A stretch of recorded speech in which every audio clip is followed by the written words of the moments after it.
साहब ये दवाइयां कितने की हैं? शायद अभी मेडिकल स्टोर खोला ही था कि किसी की आवाज सुनकर चौंक गया। पीछे मुड़कर देखा तो एक दुबला पतला आदमी खड़ा था जिसके हाथ में एक पर्ची थी। साहिल ने पर्ची को देखा और बोला, कुल 800 रुपये लगेंगे। उस आदमी ने अपनी जेब में हाथ डाला। उसके चेहरे पर असमंजस झलक रहा था। कुछ पल वो खामोश खड़ा रहा, फिर धीरे से पर्ची को मोड़कर जेब में रखने लगा। छोड़िए, बाद में आऊंगा, इतना कहकर वो जाने लगा। तभी पीछे से एक आवाज आई कि भैया, आपकी पर्ची गिर गई है। उसने पलट कर देखा कि एक साधारण सी दिखने वाली महिला उसके सामने खड़ी थी, जिसने उसकी पर्ची उठा ली थी। लेकिन उस महिला की आंखों में कुछ ऐसा था जैसे उसने उस आदमी की तकलीफ पढ़ ली हो। अगर आपको दवाइयों की जरूरत है तो बिना देर किए ले लीजिए, पैसे बाद में दे देना, उस महिला ने मुस्कुराते हुए कहा। आदमी ने उस महिला की ओर देखा लेकिन कुछ नहीं बोल पाया। क्या कोई अनजान यूं ही मदद कर सकता है? यह महिला कौन है? वो उसकी मदद क्यों करना चाहती है? उसके दिमाग में कई सवाल चल रहे थे। फिर बोला, नहीं दीदी, मैं ऐसे किसी से मदद नहीं ले सकता। महिला ने हल्की सी मुस्कान के साथ अब जवाब दिया कि अगर किसी की तकलीफ दूर करने की ताकत हो तो उसे रोका नहीं जाता। मुझे अपना छोटा भाई समझो,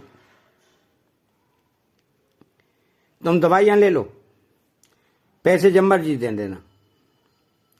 आदमी ने एक पल सोचा, फिर धीरे से पूछा, पर आपको कैसे पता कि मेरे पास पैसे नहीं है? उस महिला ने नरम स्वर में कहा कि यह चेहरा बहुत कुछ कह देता है, रोहन। उस आदमी का नाम रोहन था। उसने नाम सुना तो चौंक गया। आपको मेरा नाम कैसे पता? महिला मुस्कुराई। जवाब बाद में दूंगी, पहले दवा ले लो। रोहन की उलझनें और बढ़ गईं। लेकिन उसकी मां घर पर बीमार थी, जिसको दवा जरूरी थी। उसने धीरे से सिर हिलाया। फिर दवा लेने के बाद रोहन ने उस महिला को धन्यवाद कहा और मेडिकल स्टोर से बाहर निकला। लेकिन उसका मन बेचैन था। वो सोच रहा था कि आखिर ये महिला कौन थी? उसने मेरा नाम कैसे जाना? घर पहुंचकर उसने मां को दवा दी। मां ने राहत की सांस ली और धीरे से पूछा, बेटा, पैसे कहां से आए? रोहन चुप रहा। फिर कुछ देर बाद बोला कि मां, किसी ने मेरी मदद की। मां ने उसके सिर पर हाथ रखा। बेटा, दुनिया में अच्छे लोग आज भी होते हैं, लेकिन उनका एहसान मत भूलना। रोहन सोचने लगा, क्या मैं इस एहसान को चुका पाऊंगा? समय गुजरता गया और रोहन की मां ठीक हो गई और रोहन का काम भी अच्छा चलने लगा। फिर अगले दिन रोहन उसी मेडिकल स्टोर के सामने से गुजरा। उसकी नजरें उस महिला को ढूंढ रही थी, लेकिन वो कहीं नहीं दिखी। वो सोचने लगा, अगर मुझे उसका नाम और एड्रेस पता चल जाए तो मैं उनके पैसे लौटा सकूंगा। तभी दुकान में काम करने वाला लड़का बोला, भैया, कल जिस मैडम ने आपकी मदद की थी वो यहां रोजाना आती हैं। रोहन चौंका। रोज आती है? हाँ भैया, वो डॉक्टर हैं, पास के क्लिनिक में काम करती हैं। रोहन को यकीन नहीं हुआ। क्या कोई डॉक्टर यूं ही किसी अनजान की मदद कर सकता है? रोहन उसी क्लिनिक के बाहर खड़ा था जहां महिला डॉक्टर थी। वो अंदर जाने की हिम्मत जुटा रहा था। तभी वह महिला बाहर आई। उन्होंने रोहन को देखकर मुस्कुराते हुए कहा, दवाइयां काम कर रही हैं ना? रोहन झेंप गया। जी मां, अब बेहतर है, पर मैं आपको पैसे लौटाने आया हूं। महिला ने मुस्कुरा कर कहा कि रोहन, अगर मैंने तुम्हारी मदद की थी तो इसका मतलब ये नहीं कि मैं पैसे वापस चाहती हूं। बस इतना याद रखना कि कभी किसी और की भी मदद कर देना। रोहन के पास कोई जवाब नहीं था। उसने पहली बार ऐसा इंसान देखा था जो बिना किसी स्वार्थ के मदद कर रहा था। लेकिन दीदी, कम से कम अपना नाम तो बता दीजिए, रोहन ने पूछा। महिला मुस्कुराई। मेरा नाम सुमन है। और मैं चाहती हूं कि तुम बड़े होकर किसी और की भी मदद करो जैसे मैंने तुम्हारी की। रोहन ने सिर हिलाया। मैं वादा करता हूं जब भी मुझसे हो सकेगा मैं किसी न किसी की मदद जरूर करूंगा। सुमन ने उसकी पीठ थपथपाई और क्लिनिक के अंदर चली गई।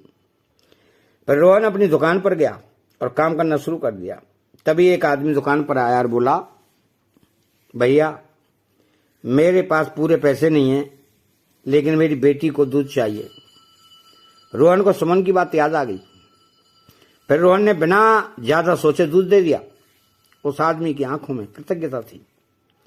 कई हफ्तों बाद वो आदमी फिर से दुकान पर आया। भैया मैं वो पैसे लौटाने आया हूं जो आपने मेरी बेटी के दूध के लिए दिए थे।